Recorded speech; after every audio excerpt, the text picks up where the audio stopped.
Bien, habíamos dicho anteriormente que uno de los problemas del cristianismo evangélico de nuestro tiempo es la dualidad en la que la gente suele encontrarse, porque de alguna manera nos hemos encontrado con un modelo en la iglesia donde cuando entregamos nuestra vida al Señor y queremos vivir una vida cristiana, pronto nos encontramos dividiendo la vida entre cosas espirituales y cosas naturales, ¿no? Es decir, dividimos la vida en áreas que sorprendentemente no son necesariamente enseñadas en la Biblia. Y si entramos en esta cultura, vamos a encontrarnos que los domingos o en las actividades de la iglesia participamos de actividades que se llaman espirituales y en las cuales les damos nuestro mejor esfuerzo, honestidad. Pero luego, cuando salimos de la iglesia de hacer estas actividades espirituales y nos vamos a la vida natural, encontramos como que son cosas que no le pertenecen al reino de Dios, ¿no? Por ejemplo, vamos a la casa y somos más descuidados, tal vez incluso hasta en la educación de nuestros hijos, o vamos al trabajo y aunque en la iglesia somos buenos hermanos, en el trabajo de repente nos damos el lujo de ser mediocres, de ser no tan responsables como deberíamos. Estas cosas tienden a suceder así porque hemos creado la idea de que Dios está interesado en que nosotros hagamos bien las cosas espirituales, pero no parece tan interesado en cómo nosotros vivimos nuestra vida natural. Comentaba que este tipo de fe destruye la vida del creyente. Además de hacerlo inútil, destruye la vida del creyente, porque de alguna manera vamos abandonando o cometiendo cierta forma de negligencia con respecto a nuestras responsabilidades en el mundo natural, y eso tiene consecuencias tanto personales como sociales. Por ejemplo, en el tema de las consecuencias naturales, yo comentaba que cuando conocí al Señor siendo muy joven, la mayoría de la gente que estaba conmigo en aquella época eran muy jóvenes también. Todos empezamos con mucho entusiasmo, amábamos a Dios, evangelizábamos, hicimos muchas cosas, pero ahora 40 años después,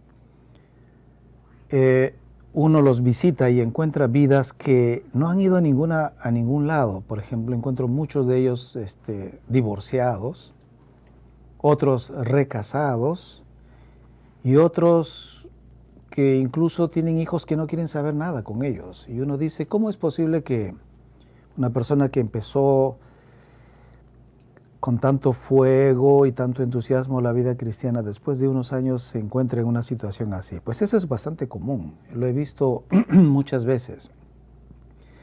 Y sucede porque nuestra vida cristiana la hemos limitado solamente a cosas que nosotros llamamos espirituales y que ocupan unas pocas horas a la semana, pero la mayor parte de la semana la pasamos en la casa, con los hijos, en el trabajo, en nuestros deberes ciudadanos. Y si nosotros dejamos que todas estas cosas no entren bajo la autoridad de Dios en nuestra relación personal, pronto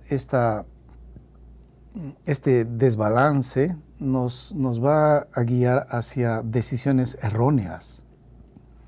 ¿Qué quiere decir esto? Que la fe cristiana, la verdad de Dios, tiene que ser una verdad que nos ayude a vivir en el total de la vida natural y en el total de la vida que nosotros podemos considerar espiritual.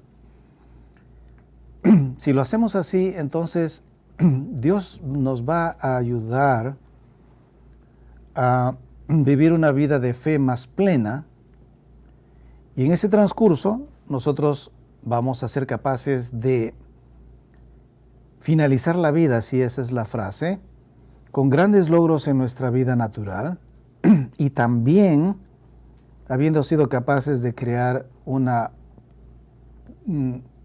influencia cristiana positiva en la sociedad. El cristianismo evangélico en Latinoamérica, por lo menos, el que yo conozco, lastimosamente carece de esta fuerza, carece de esta facultad, como lo he venido viendo en el tiempo. Y esto se debe a lo que yo le llamo un cristianismo sin cosmovisión bíblica.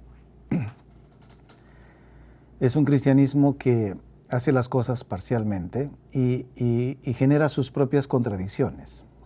Por ejemplo, quiero comentar algo que seguramente también es común en otros países, pero yo en el tiempo pasado trabajé y viví unos 6 o 7 años en Guatemala. Y Guatemala es un país muy bonito, del que tengo muy bonitos recuerdos. Pero en Guatemala, cuando yo llegué, recuerdo que me sorprendió porque era un país muy evangelizado, si utilizamos los términos numéricos, ¿no? Por ejemplo, se decía que había siquiera un 35 o 40% de evangélicos en el país, y si a eso uno le sumaba un buen porcentaje de católicos que eran buenos católicos, pues podemos decir que fácilmente la mitad de la población era una población cristiana. Había muchísimas iglesias, me sorprendía porque por primera vez en mi vida yo podía entrar a una iglesia de 10,000 miembros o cosas por el estilo, mega iglesias que se le empezó a llamar en algún momento, ¿verdad? Y ministerios de todo tipo. Por ejemplo, habían denominaciones con miles de iglesias, inmensas denominaciones en todo el país. Y considerando que Guatemala es un país muy pequeño, eso casi en la práctica te llevaba a ver que donde sea que pudieras mirar, encontrabas una iglesia evangélica, en la calle, en un cerro. Recuerdo que el año 99 o 2000 leí en el periódico que ya se podían contabilizar casi 20,000 iglesias en un país tan pequeño como Guatemala. Eso quiere decir que, caray, o sea, el país estaba sembrado de iglesias. Pero eso, siendo una cosa positiva, en contraposición a eso, uno podía encontrar que, por ejemplo, Guatemala fue calificado el año, si mal no recuerdo, el 96 o 97, como el país de Latinoamérica, o no sé si en qué tanto del mundo, pero en Latinoamérica, como el país donde menos se realizó el desarrollo de la vida. Esa fue una medición de Naciones Unidas. O sea, el país más evangelizado en comparación a otros como por ejemplo Paraguay, que es un país con menos porcentaje tal vez de cristianos. Guatemala, siendo un país tan evangelizado en comparación de otros, era el país que menos se había desarrollado. Por otro lado, también uno podía encontrar los típicos porcentajes negativos que uno encuentra en países centroamericanos, por ejemplo, ¿no? Como un alto índice de violencia. En Guatemala había un altísimo índice de violencia. De hecho, habían bandas de asaltantes que mataban gente en los buses, secuestros y toda clase de crímenes que a veces son hasta bastante violentos, además de que también había, en el tiempo que yo llegué allá, todavía había una guerra interna en Guatemala. Y también habían índices de pobreza muy altos, ¿no? Guatemala tenía uno de los niveles más altos de desnutrición infantil, una distribución bastante injusta de la propiedad de los terrenos, de la tierra, y muchas comunidades indígenas que vivían en mucha pobreza, ¿no? Entonces, pronto uno se pregunta y dice, ¿cómo es que un país que ha sido evangelizado ya por más de 100 años, tiene una lista de récords que son altísimos en pobreza y en atraso? ¿No debería ser más bien al revés? Que porque es un país evangelizado, poblado de iglesias, debería ser pacífico, debería ser próspero, debería ser un país donde haya más igualdad y oportunidades y donde no haya desnutrición, sino que haya satisfacción en la vida, felicidad en las familias. Lo cierto es que todo eso estaba muy lejos de ser un escenario guatemalteco exactamente, a pesar de que es un país maravilloso y la gente en ese país es gente muy linda que uno fácilmente puede encontrar. ¿Y qué pasa? Uno puede poblar el país de iglesias, puede poblarlos de cristianos, pero no necesariamente eso significa que la nación va a ser transformada. Esa es una típica lógica que no funciona y que mucha gente piensa que si llenamos el país de iglesias, pues automáticamente las cosas van a cambiar. Pero la verdad es que si uno mira con claridad lo que pasa en países que están, entre comillas, siendo muy evangelizados, pues no se cumple esta idea. Esto es lo que yo personalmente considero que esa es una forma de cristianismo que no puede transformar su nación porque es un cristianismo sin cosmovisión bíblica. Es un cristianismo que carece de la posibilidad de llevar las verdades de Dios a todas las áreas de la vida. Y así como estos creyentes que viven una vida dualista, donde en la iglesia son unas personas buenas, pero saliendo de la iglesia se dan la libertad de ser personas comunes, lo mismo sucede en la nación. Llenamos de iglesias y de instituciones eclesiásticas el país, pero el país sigue en una grande debacle moral. Lo peor de todo es que incluso esa baja moral tiende a contaminar la iglesia. Bueno, hemos hablado de la necesidad de reparar este problema y es solamente creando una cosmovisión bíblica y la forma en la que yo personalmente he encontrado una manera exitosa o por lo menos más efectiva de ayudar a los creyentes a desarrollar una cosmovisión bíblica. Es un material escrito por Darrell Miller. Él le llama La ética del desarrollo y es una currícula pequeña que tiene una idea sensacional en mi opinión. Es una forma de educación basada en principios, centrada en principios bíblicos. Bueno, la verdad es que no quiero entrar en la definición de qué es un principio o algo así, porque tiende a ser algo bastante argumentable, pero lo que yo diría es que contiene ciertas verdades que son muy prácticas. O sea, bueno, el material las vuelve prácticas y que son cosas con las que se puede trabajar. ¿Cuál es la idea central? La idea central es esta, ¿no? Es decir, cuando el creyente llega a la fe cristiana y se integra en la comunidad cristiana, los creyentes normalmente, pues, de corazón hacen un compromiso con Dios, pero lo que uno no se da cuenta es que ya traen en la mente muchas ideas que no muy fácilmente van a cambiar con una confesión. Y lo que sucede es que empiezan a vivir una vida de fe, pero por el otro lado no pueden evitar seguir viviendo como de alguna manera vivían antes. No me refiero con esto a que practiquen el pecado así abiertamente. A lo que me refiero es a que hay ciertos paradigmas, ¿no? Ciertos paradigmas que no cambian y que son muy propios de la sociedad de donde ellos provienen. Voy a darles un ejemplo. Este ejemplo viene justamente de este material. Una de las verdades o principios que en este material es una lección, es un principio que se llama el trabajo es sagrado. La idea central de este principio es demostrar que en la creación de Dios el autor del trabajo fue Dios mismo. Y Él creó el trabajo con el propósito, ¿no?, de poderle dar realización a la vida humana.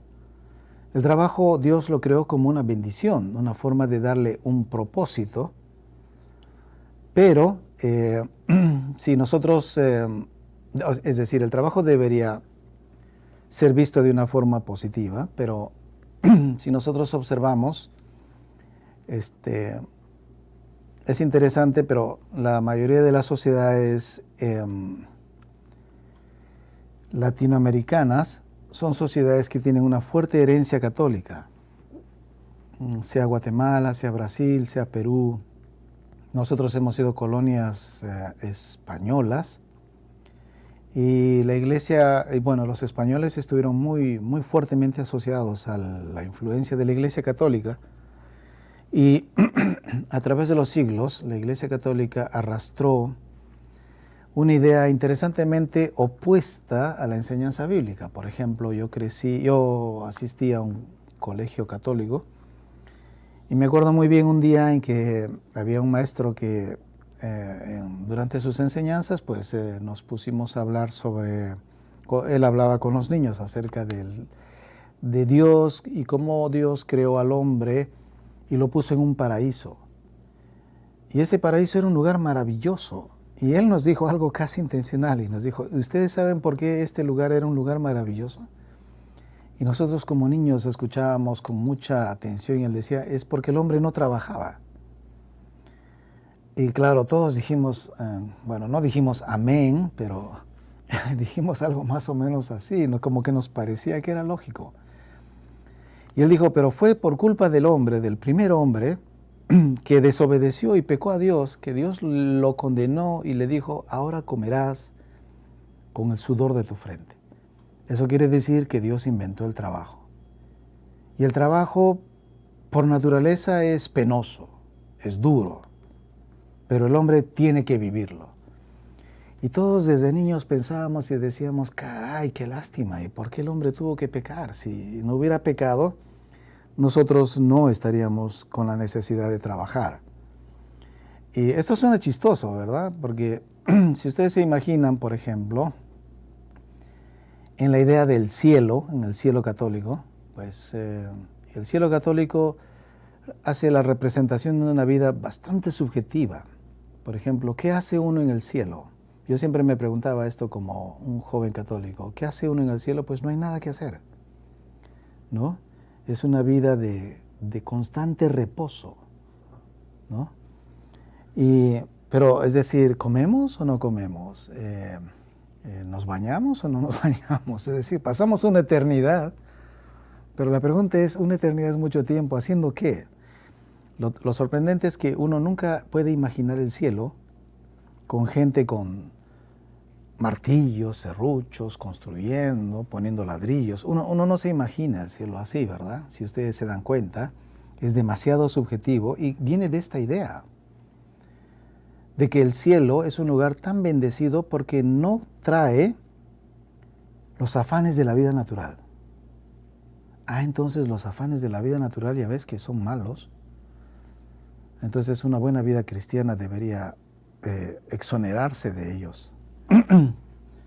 Y este es un grave error porque esto va entrando dentro de la lógica de las personas. Bueno, este principio del trabajo es sagrado justamente apunta a ese problema. Ahora, hay una cosa interesante en esta enseñanza basada en principios. Es que hay una fórmula que nosotros utilizamos, porque yo utilicé esto mucho en mi trabajo en Fundación contra el Hambre, cuando nuestra tarea era ayudar a gente en área rural, a gente pobre en área rural. Entonces, ¿cuál es el problema de algunas instituciones que hacen este tipo de trabajo? El problema es que ellos contratan gente que son de la misma comunidad para ayudar a gente de esa comunidad.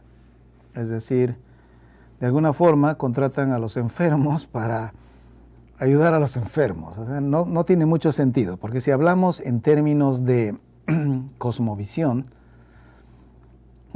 los problemas de una sociedad y sus consecuencias hace partícipes a todos, y no tiene lógica utilizar a una persona que viene de ese trasfondo, porque lo único que hacemos con eso es neutralizamos el trabajo y muchas veces lo llevamos a un nivel más complicado, donde invertimos mucho dinero, hacemos muchas cosas, pero nada funciona. ¿Y por qué no funciona?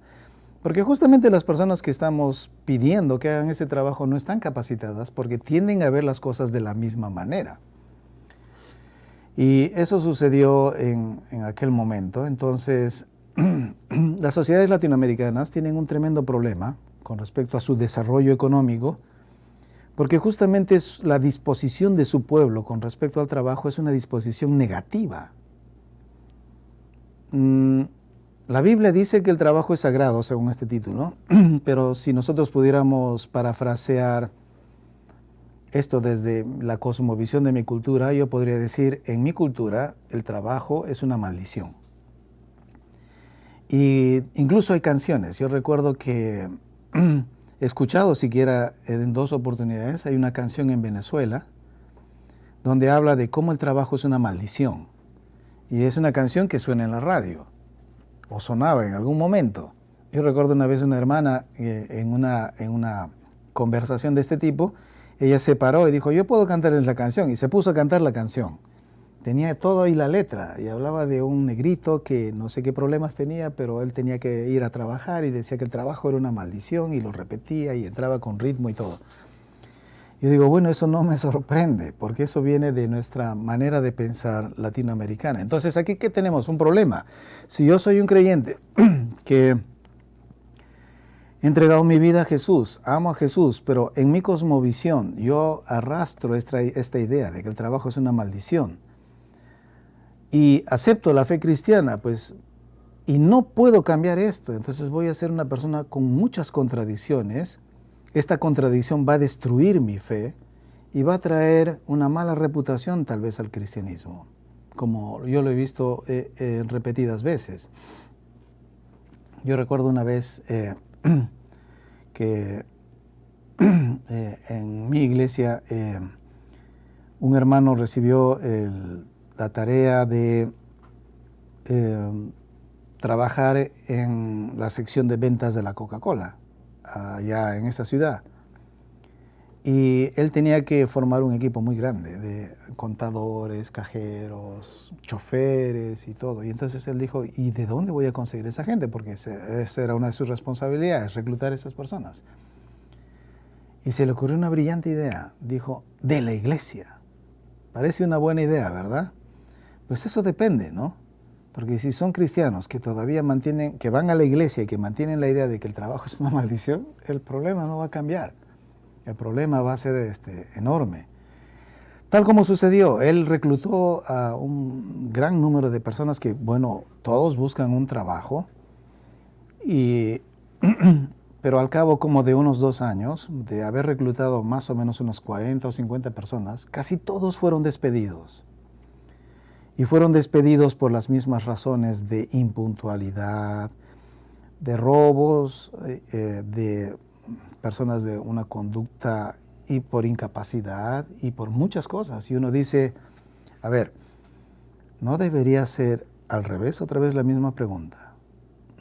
¿Habría alguna razón por la cual yo debería pensar que si son cristianos, estas personas más bien deberían contribuir a la prosperidad de esta empresa? Pues la lógica como que nos dice que sí, pero la práctica nos puede demostrar que no, que depende mucho, que si estas personas no han transformado su cosmovisión intencionalmente, eso no va a funcionar.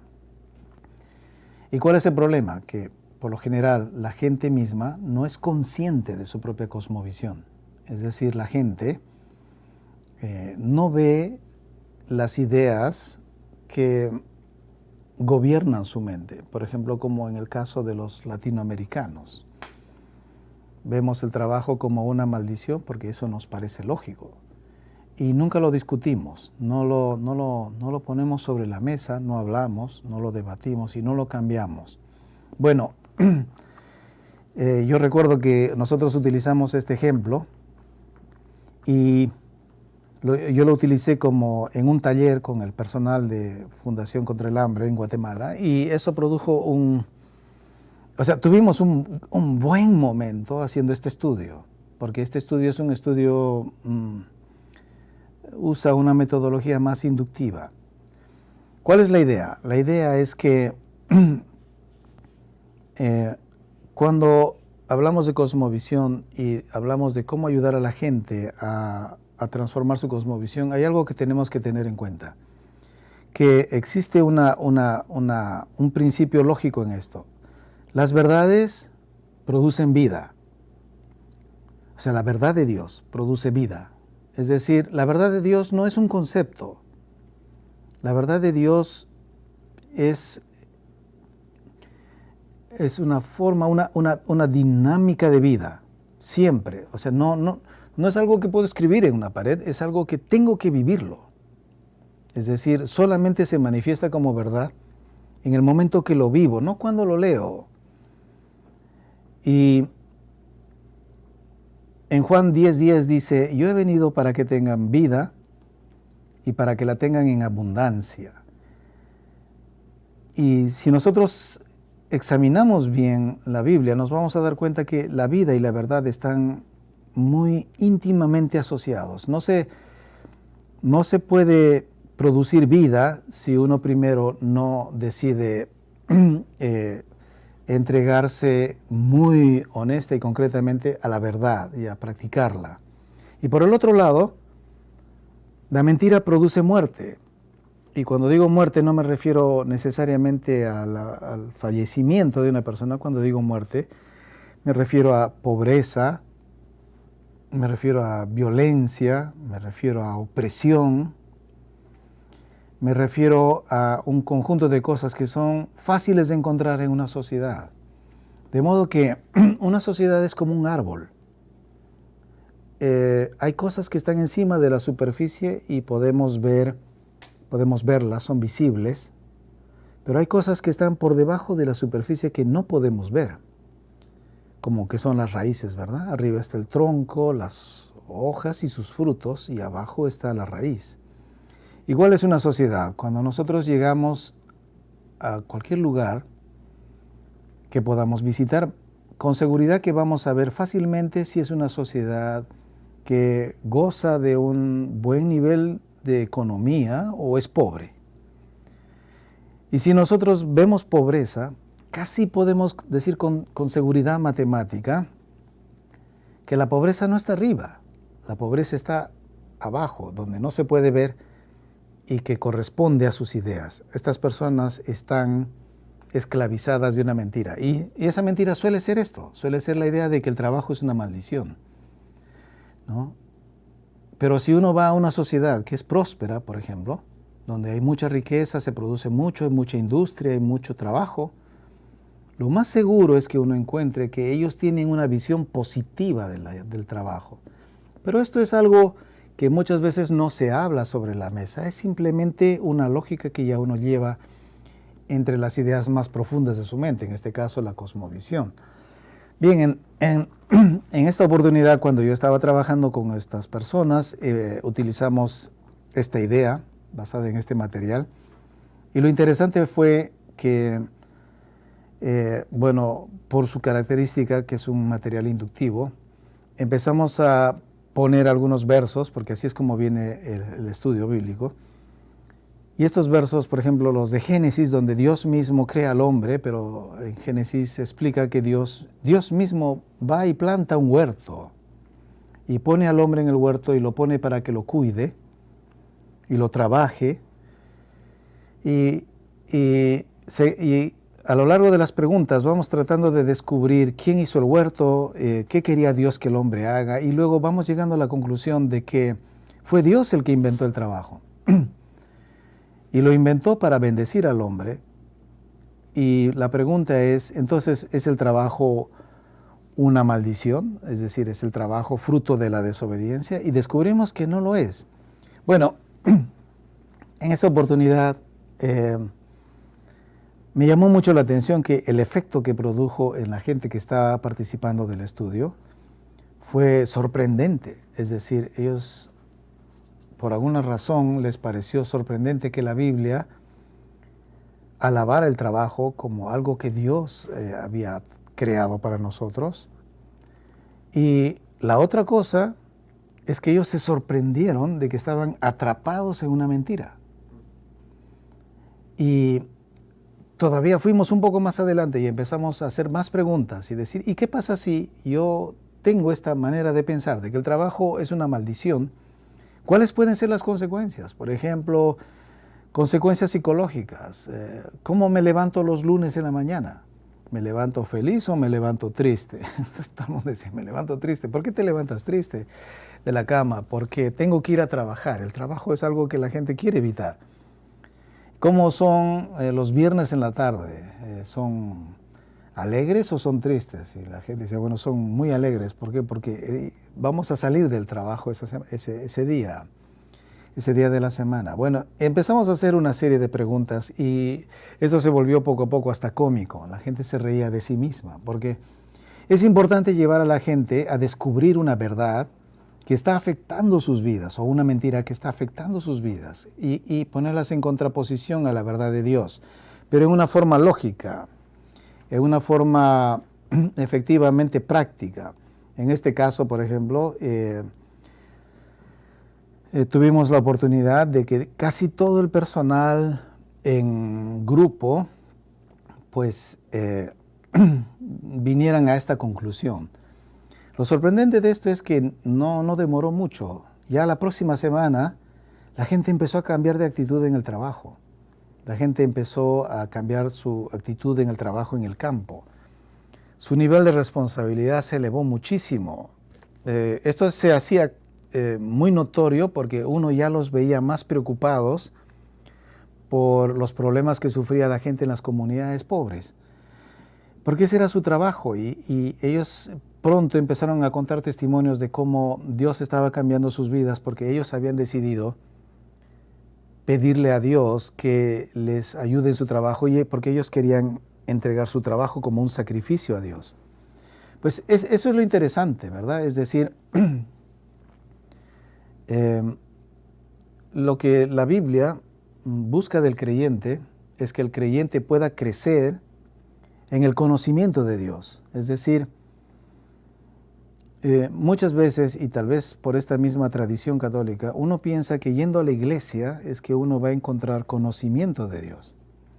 Pero no es verdad, es decir, pues parcialmente puede serlo, pero a donde yo voy es a la idea de que yo puedo encontrar conocimiento de Dios en actividades simples, siempre y cuando puedo comprometerme a vivirlas delante de Dios, ¿no? Es decir, por ejemplo, si voy a mi trabajo, pues puedo consagrar mi trabajo para la gloria de Dios.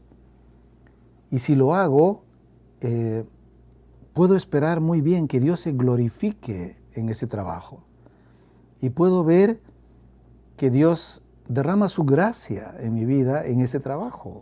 Y a través de ello me prospera. Lo mismo puedo hacer, por ejemplo, con mis estudios. Puedo entregar a Dios mis estudios. Y después puedo ver cómo Dios bendice mis estudios, cómo llego a conocer más a Dios a través de mis estudios, a través de mi trabajo.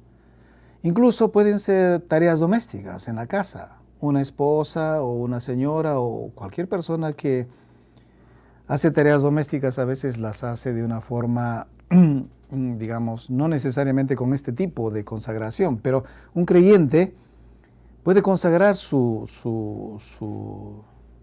trabajo doméstico. Yo recuerdo en el libro de Darrell Miller, me parece que está escrito de que en algún hogar en Europa, en algún hogar en el tiempo de la Reforma, en una cocina había un letrero que decía 3 veces al día se rinde adoración y alabanza a Dios en este lugar. ¿Y qué días eran? ¿Qué momentos al día eran? eran, me imagino, desayuno, almuerzo y comida. Son los tres tiempos en que esta persona preparaba sus alimentos. Y no es vano decir que,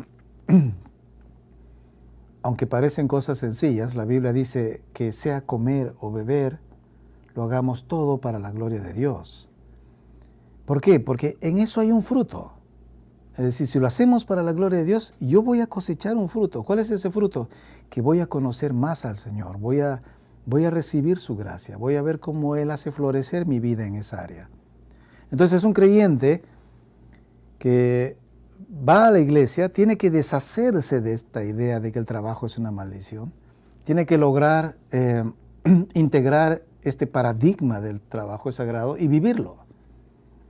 Y entonces, poco a poco, Dios va a ir transformando su vida, y entonces él no solamente es un creyente efectivo, digamos, en la iglesia, sino también en su trabajo. Y si hace lo mismo en su casa, pues también en su casa. Y si hace lo mismo en su negocio, pues también en su negocio. Yo estaba leyendo, creo, en algún lugar que quienes hacían esto también eran unos puritanos ingleses, que eran, me parece, carpinteros, y cuando uno entraba a su carpintería encontraba que los instrumentos tenían nombres bíblicos, ¿no? Y habían citas bíblicas por todo lado en su trabajo, porque para ellos su trabajo no era una cosa secular como nosotros utilizamos mucho nuestro lenguaje en las iglesias de Latinoamérica, sino que su trabajo era una forma de devoción a Dios. Ahora, imagínate toda una sociedad que haga eso. Ese 35% de evangélicos de Guatemala que hagan eso, impactarían enormemente su país, ¿no?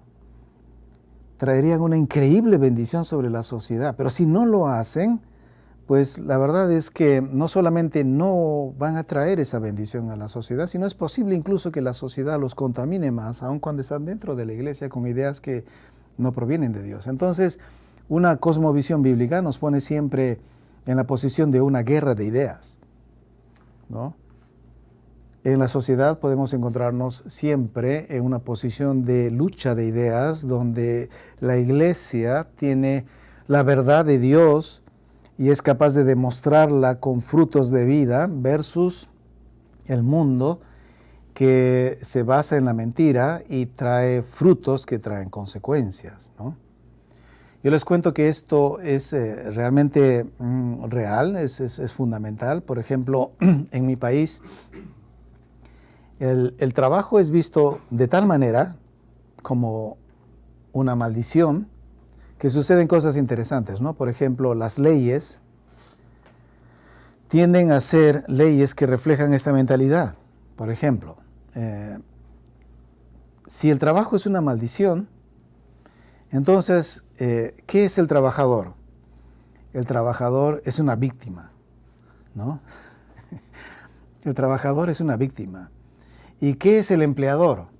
El empleador es un explotador, ¿no? Y la verdad es que en mi país se mira al empresario o al empleador casi como un criminal, ¿no?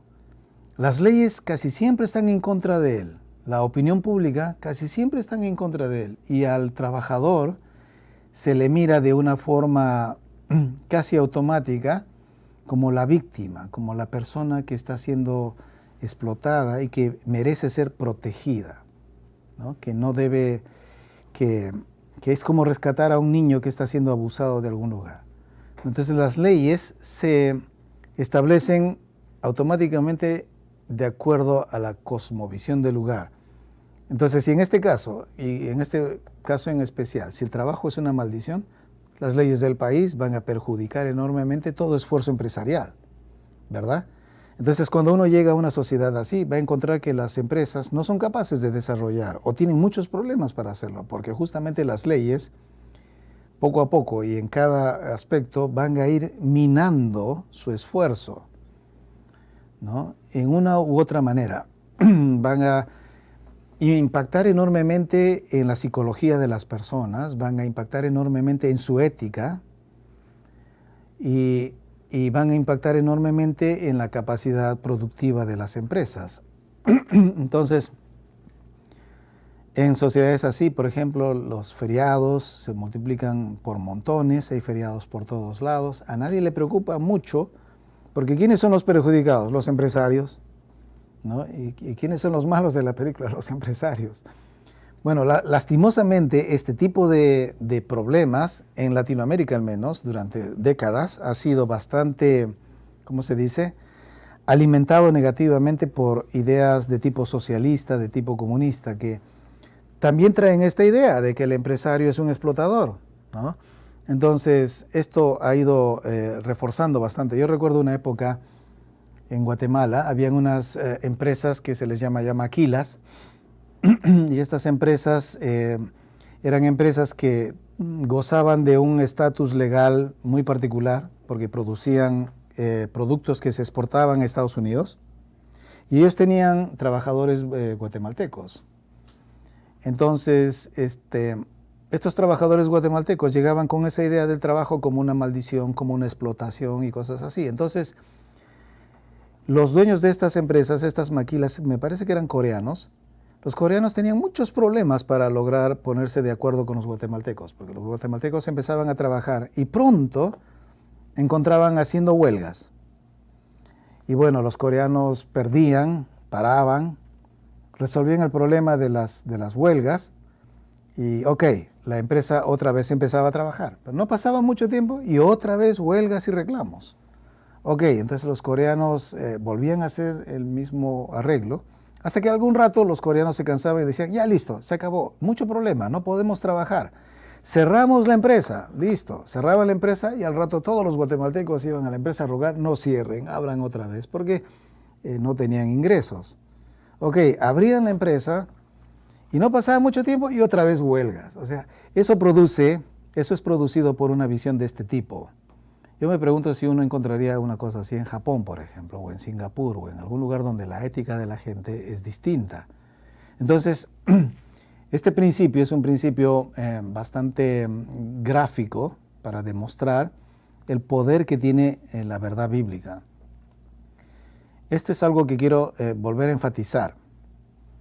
Los cristianos tenemos que darnos cuenta del enorme poder que tiene la verdad de Dios para transformar la vida, si lo podemos volver una cultura, ¿no? Si lo podemos volver un paradigma, si podemos cambiar la cosmovisión, por lo menos tan solo del pueblo evangélico cristiano hacia una cosmovisión bíblica, ¿no? El Señor dijo, yo he venido para que tengan vida y vida en abundancia, y ese es el tipo de vida, es decir, es una forma de prosperidad que Dios trae a nosotros, pero la condición fundamental es que nosotros podamos practicar la verdad hasta volver la carne, es decir, encarnar la verdad y utilizar todo su poder. Pero también es igualmente claro decir que si nosotros no hacemos eso, entonces estamos destinándonos nosotros mismos a vivir una mentira que ya empezó en la sociedad, que tiene efectos destructivos y nosotros mismos también contradictoriamente vamos a vivirlos. Entonces, los cristianos no tenemos mucho para dónde escoger, o bien escogemos para la verdad de Dios y producimos sus frutos en consecuencia, o si no, estamos condenados a vivir esta vida contradictoria que va a destruir nuestra fe personalmente y también va a mantener a nuestra nación en una debacle moral.